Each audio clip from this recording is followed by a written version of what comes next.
Good morning, Gospel Life Church. Good to see you again this morning. Beautiful day today. You're probably going to hear a lot of cars in the background and hear the birds and chirping, and hopefully not my dog barking, but the rate he barks, you might hear a little bit of that as well. But anyways, wanted to just say good morning and let you update it a little bit on how things are going to change. We've been doing daily devotionals now, and basically for almost 2 months, but we're going to be switching that, something that's a little bit more permanent. Having daily devotionals every week can be a little bit over the top and a little bit strenuous. There you go, you got some type of plane flying above. But we thought as leadership, something more sustainable in the long term for us would be to focus in on a weekly devotional. Every Wednesday, we'll have a weekly devotional. It'll be led by one of the eldership or one of the church leaders, and just an opportunity for us to share either what's on our heart, or we'll share a little bit about what we've learned from the previous sermon and how we might be applying that. So expect those every Wednesday. It'll go out with the newsletter that Keith sends out, and I hope that you'll enjoy and benefit from these weekly devotionals. As I said, this is more of a long-term thing. So when we come out, if we ever come back to normal, whatever that looks like, you can expect to see these every Wednesday.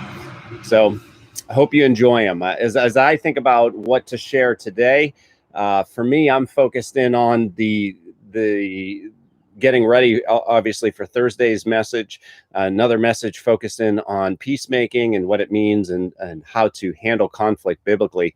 But as I think about the last message and the challenge that I experienced, even preparing the message and even getting ready to preach it, was simply how little I am willing to move forward with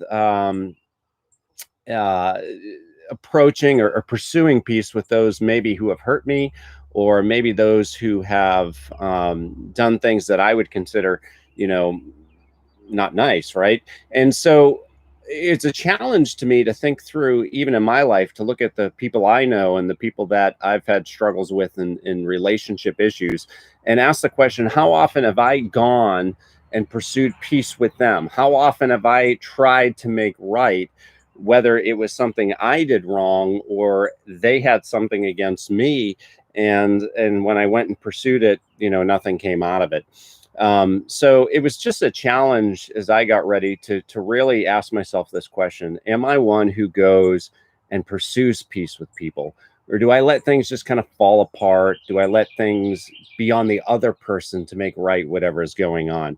So I hope that it's a challenge to you. I know the Lord's been working a lot in my heart in that regard as I get ready for this Sunday's message, or really going to be preaching it tomorrow night, just focused in on reflecting who we are as Christians, and basically asking this question: who am I?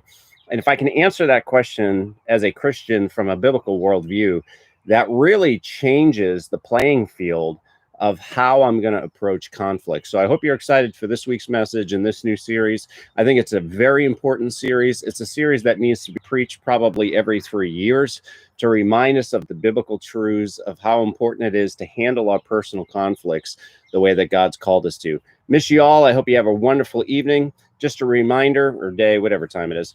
Just also a reminder that there's plenty of slots open to sign up for Sunday services as well as Thursday services.